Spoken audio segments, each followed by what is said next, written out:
Les détails d'une proposition de cessez-le-feu commencent à se préciser.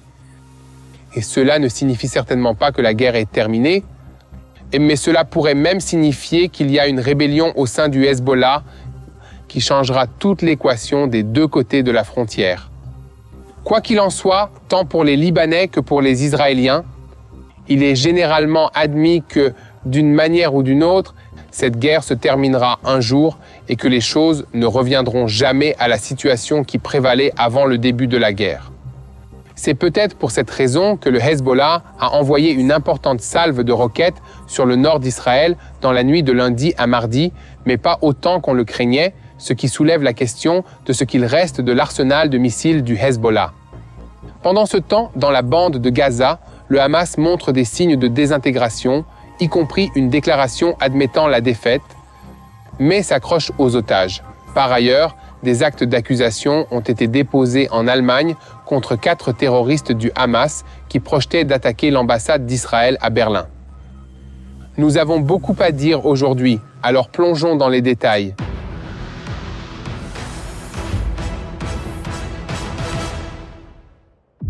Je suis Yair Pinto et voici votre rapport Boots on the Ground sur ce qui se passe en Israël au 417e jour de la guerre contre le Hamas, le Hezbollah, les Houthis au Yémen et toutes les milices chiites en Irak et en Syrie, qui agissent tous sous la direction de l'Iran, le chef de l'axe du mal au Moyen-Orient.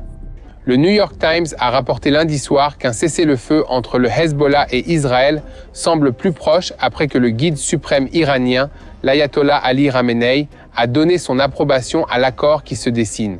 Le Times cite des sources du corps des gardiens de la révolution islamique, qui connaissent bien les rouages du régime et qui ont déclaré qu'un accord avait déjà été conclu et que le Hezbollah avait finalement accepté le cessez-le-feu.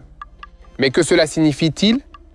La guerre dans le nord va-t-elle s'arrêter tout simplement comme ça alors que le Hezbollah continue de tirer des salves de roquettes sur Israël pour le compte de l'Iran ? Examinons de plus près ce que dit l'accord. Les termes de l'accord, qui a été formulé avec la participation de diplomates américains et français, ont été rapportés par le New York Times et comportent quelques points intéressants. Tout d'abord, les troupes de Tsahal se retireront du Liban dans les 60 jours et le Hezbollah s'éloignera de la frontière avec Israël. Toutefois, selon les rapports, le principal point de discorde dans cet accord concerne la demande de Netanyahou de garantir la capacité d'Israël à reprendre le combat en cas de violation de l'accord par le Hezbollah. Israël cherche à obtenir l'approbation formelle des États-Unis, soit dans le cadre de l'accord, soit dans un document complémentaire qui lui permettrait de redéployer ses forces en cas de violation de l'accord par le Hezbollah. En d'autres termes, il s'agit d'une période d'essai de 60 jours au cours de laquelle les forces de défense israéliennes resteraient déployées dans le sud du Liban afin de vérifier si le Hezbollah respecte sa part de l'accord et si une trêve à long terme est envisageable. Ce n'est qu'après avoir achevé le retrait et le déploiement le long de la ligne bleue qu'Israël demandera aux habitants du Nord qui ont été évacués au début de la guerre, le 7 octobre 2023, de rentrer enfin chez eux. Dans l'état actuel des choses, la proposition d'accord n'adopte pas de position claire concernant le moment où les violations seront réprimées d'un côté ou de l'autre. En d'autres termes, si Israël identifie une menace émanant de la partie libanaise qui viole l'accord, il peut agir immédiatement. Cela concerne également la question des assassinats ciblés. L'organisation terroriste chiite a insisté pour qu'Israël s'engage à ne pas assassiner les hauts responsables et les commandants du Hezbollah, mais Israël s'y est opposé. L'accord n'aborde pas cette épineuse question, mais on estime qu'Israël peut également agir de cette manière si nécessaire. Selon certaines informations, les Américains ont signé un document qui constitue une sorte d'annexe à l'accord principal, en vertu duquel Israël conservera la possibilité d'agir immédiatement en cas de menace, telle qu'un tir de missile ou l'activation d'un engin explosif. Israël peut également empêcher la contrebande d'armes de la Syrie vers le Liban du côté syrien. En ce qui concerne les menaces non immédiates, Israël devra s'adresser à la commission des sanctions et exiger que l'armée libanaise et la FINUL traitent immédiatement ces menaces. Si ces parties n'agissent pas, Israël pourra agir et le Liban conservera également le droit à l'autodéfense. Cet accord constitue essentiellement une large reconnaissance internationale du droit d'Israël à empêcher le Hezbollah de se réarmer et à agir contre les menaces qui se développent au sud du fleuve Litani. En Israël, on estime également que l'administration américaine entrante du président élu Donald Trump accordera effectivement à Israël une liberté d'action. Tels sont les principaux points de l'accord en ce qui concerne Israël. Et il semble assez limpide. Mais pour ce qui est du Hezbollah, il y a beaucoup de questions à soulever sur ce qui va se passer ensuite pour eux. En effet, rien ne semble aller au sein du Hezbollah et l'on a appris même qu'une rébellion était en cours. Une voix que l'on entend dans tout le sud du Liban cette semaine et qui parle de Raj Khalil Harb.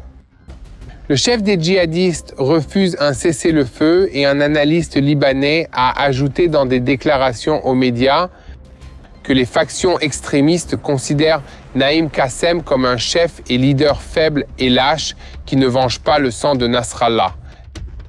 Des déclarations ont également été faites selon lesquelles des figures individuelles du Hezbollah et de petites unités déclarent qu'elles ne respecteront pas le cessez-le-feu et qu'elles continueront à tirer en direction d'Israël. Pour faire un commentaire personnel, je ne suis pas sûr que nous devions prendre ces menaces au sérieux. La plupart des unités de première ligne qui sont censées proférer ces menaces ont été anéanties dans les batailles qu'elles ont déjà livrées à Tzahal. Des milliers de leurs combattants les mieux entraînés et les mieux équipés ont été éliminés et beaucoup d'autres ont été blessés ou ont simplement abandonné leur poste et se sont enfuis. Je ne sais même pas qui reste pour continuer à se battre. Et je suis également certain que ceux qui continueront à se battre seront rapidement éliminés, soit par Tzahal, soit par les unités du Hezbollah, fidèles à la direction qui reconnaîtront que le moment est venu de faire une pause dans cette guerre épuisante. Quoi qu'il en soit, je répète ce que j'ai déjà dit. De hauts responsables du corps des gardiens de la révolution islamique d'Iran ont déclaré au New York Times que l'Iran avait été informé lundi que le cessez-le-feu était très proche. Cependant, nous ne devons pas oublier que pour le Hezbollah, lancer des roquettes sur Israël n'est qu'une tactique de plus dans les négociations et fait partie d'un effort pour sauver la face. Le Hezbollah ne veut pas être perçu comme ayant été vaincu militairement, mais ils peuvent accepter d'être perçus comme des combattants acharnés. Dimanche, ils ont lancé environ 250 roquettes en direction d'Israël, blessant au moins 13 personnes. En réponse, les forces de Tzahal ont ordonné une évacuation généralisée de la zone sud de Beyrouth et ont attaqué les centres de commandement du Hezbollah. Au cours des dernières 24 heures, l'armée de l'air israélienne a poursuivi cette campagne de destruction contre les centres du Hezbollah. Une fois de plus, je vous demande de cliquer sur le bouton d'abonnement si vous ne l'avez pas encore fait. C'est un excellent moyen de nous aider à diffuser la vérité et à accroître notre présence en ligne afin que davantage de personnes nous trouvent et soient informées de ce qui se passe en Israël et dans cette région. Depuis des décennies, le régime terroriste iranien s'efforce non seulement de financer, mais aussi de fournir des armes à tous ses mandataires au Moyen-Orient, au premier rang desquels se trouve le Hezbollah. En étroite collaboration avec le Hezbollah, l'Iran a établi des routes secrètes à travers le territoire syrien jusqu'au Liban, par lesquelles des milliers de camions, remplis d'armes, de munitions et d'équipements militaires de toutes sortes, ont été envoyés au fil des ans. Il existait également une route aérienne où les soutes des avions de ligne reliant la ville de Téhéran en Iran à la ville de Beyrouth au Liban étaient remplies du même matériel militaire. Le régime syrien a participé à ces transferts d'armes dans le cadre du paiement qu'il effectue à l'Iran pour toute l'aide que Téhéran lui a apportée pendant la guerre civile qui a fait rage dans ce pays pendant la majeure partie de la dernière décennie. L'unité 4 du Hezbollah est chargée de maintenir cette voie d'approvisionnement et l'armée de l'air israélienne a largement ciblé ce groupe au Liban et en Syrie dans le cadre de l'opération Northern Arrows. Ces frappes ont donné lieu à des résultats spectaculaires, notamment l'élimination du commandant de l'unité 4, Mohamed Jafar Qasser, au début du mois d'octobre à Beyrouth. Le remplaçant prévu, Ali Hassan Gharib, a été éliminé quelques semaines plus tard à Damas. À côté d'eux, plusieurs autres commandants de haut rang de l'unité ont été éliminés. Les routes de transfert d'armes traversant le territoire syrien vers le Liban ont également subi des dommages physiques au cours des derniers mois de la guerre et avant. Il s'agit là d'un élément majeur du plan stratégique à long terme qu'Israël met en œuvre pour sauvegarder sa population civile et protéger le pays du Hezbollah. Une autre partie du plan consiste à attaquer directement l'infrastructure de commandement et de contrôle du Hezbollah dans le quartier de Daria, au sud de Beyrouth, et 3 vagues de frappes ont eu lieu lundi. 70 cibles ont été frappées, s'ajoutant aux 280 cibles du Hezbollah frappées à Beyrouth depuis le début de cette guerre.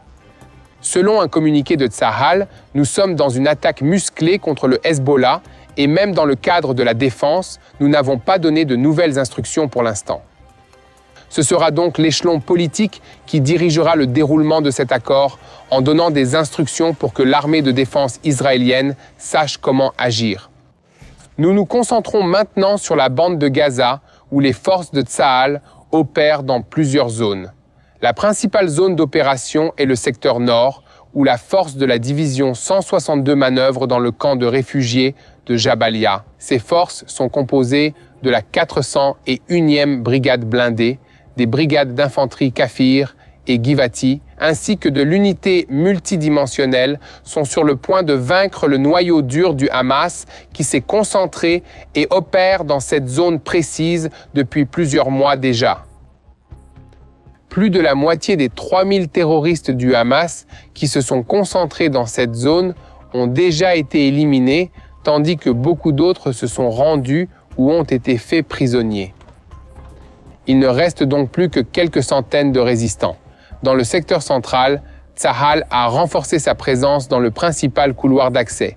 Des bataillons blindés et d'infanterie opèrent sur cette route et les forces de Tsahal y ont établi une installation permanente comprenant des postes, une route pavée et une assistance supplémentaire. Ce réseau de transport traverse Gaza d'est en ouest et empêche les mouvements en provenance du sud et du nord de la bande de Gaza. Au sud, la division de Gaza est déployée et est responsable de toutes les activités dans le corridor de Rafah et de Philadelphie. La brigade Nahal opère également dans ce secteur ainsi que les unités blindées. Un commentaire personnel. Mon cœur est souvent avec la population de Gaza où le Hamas règne et abuse. Alors même qu'il a récemment appelé le monde à intervenir dans la situation difficile que connaît la bande de Gaza à la suite des intempéries hivernales. Dans une déclaration du bureau d'information du Hamas, il est écrit que plus de 10 000 tentes ont été emportées par la mer au cours des dernières 48 heures en raison de ces conditions météorologiques. Selon l'organisation, 110 000 des 135 000 tentes de la bande de Gaza sont impropres à l'usage et doivent être remplacées. Il s'agit essentiellement d'un message qui constitue un aveu que l'organisation n'est plus en mesure de contrôler ce qui se passe dans la bande de Gaza et qu'elle a besoin de l'aide des pays du monde pour les choses les plus élémentaires, ce qui témoigne de la situation gouvernementale difficile de l'organisation. D'autres rapports en provenance de la bande de Gaza font état d'une perte de contrôle civil par le Hamas dans l'ensemble de la bande de Gaza, qui a commencé à se battre avec des clans de voyous et des marchands qui refusent de payer des impôts à l'organisation terroriste. Des éléments du Hamas à l'intérieur de la bande de Gaza et des factions palestiniennes rivales ont également fait état qu'il y a une dégradation générale dans l'administration de la population civile. À l'intérieur de la bande de Gaza, ils affirment que le clan de marchands le plus important et le plus grand du centre de la bande de Gaza, le clan Arjoun, refuse de payer des taxes à l'organisation sur ses marchandises et que le conflit a dégénéré, entraînant des fusillades dans les rues.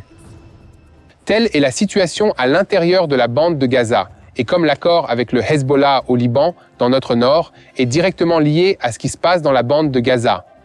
Les combats se poursuivront jusqu'au retour des otages et à la chute du régime du Hamas.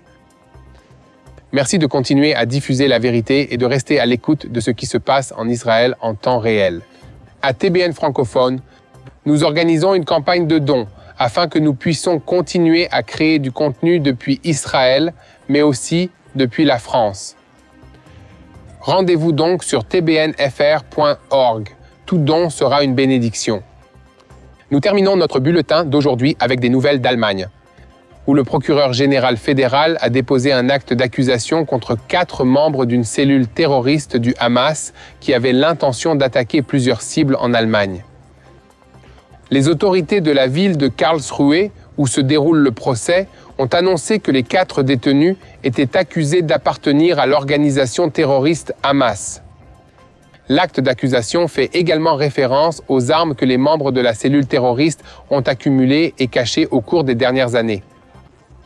Selon l'acte d'accusation, le Hamas constitue depuis un certain temps des stocks d'armes dans différents pays d'Europe afin de les tenir prêts pour le moment où il décidera de mener des attaques terroristes contre des institutions juives et diverses cibles occidentales sur ce continent.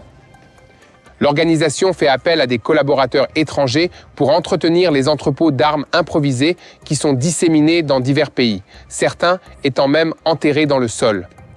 Un exemple de cette situation a été révélé en avril de l'année en cours, lorsque, selon les médias, les agences de renseignement occidentales dirigées par le Mossad israélien ont permis de découvrir une cache d'armes dissimulée dans le sud de la Bulgarie. Dans une autre affaire, l'un des accusés a apporté en Allemagne un pistolet qu'il avait pris dans une cache d'armes dissimulée au Danemark. Une autre cache d'armes soupçonnée d'avoir été enterrée en Pologne n'a pas encore été retrouvée malgré des recherches intensives. Ici, à TBN francophone, nous continuerons à vous tenir au courant de tous les développements concernant l'extrémisme islamique dans le monde. Continuez à nous aider à répandre la vérité en partageant nos vidéos sur YouTube et en nous suivant sur les réseaux sociaux. Une autre nouvelle nous parvient aujourd'hui des États-Unis. Le Parti républicain de Donald Trump devrait adopter une ligne dure à l'égard des militants pro-Hamas sur les campus universitaires des États-Unis d'Amérique. Selon un rapport publié cette semaine par NBC News, les mesures envisagées comprennent notamment l'expulsion des étudiants étrangers qui ont publiquement exprimé leur soutien au Hamas ou à d'autres organisations terroristes, mais aussi des poursuites contre les manifestants qui bloquent l'entrée des institutions religieuses et des enquêtes contre les activistes qui entretiennent des liens directs avec des groupes définis comme terroristes par l'administration américaine, comme l'a rapporté NBC. En outre, la législation pro-israélienne en cours d'élaboration pourrait conduire à l'ouverture d'enquêtes contre des organisations soupçonnées de soutenir le terrorisme ou de financer des activités de protestation. Ces mesures pourraient conduire à la révocation des exonérations fiscales et nuire au statut financier de ces organisations. Ici, à TBN francophone, nous continuerons à vous informer de la vérité. Mais nous avons besoin que vous continuiez à prier. Alors, s'il vous plaît, priez pour la paix en Israël. Priez pour la paix des soldats de Tsahal où qu'ils se trouvent, au Liban, dans la bande de Gaza ou en Judée et Samarie.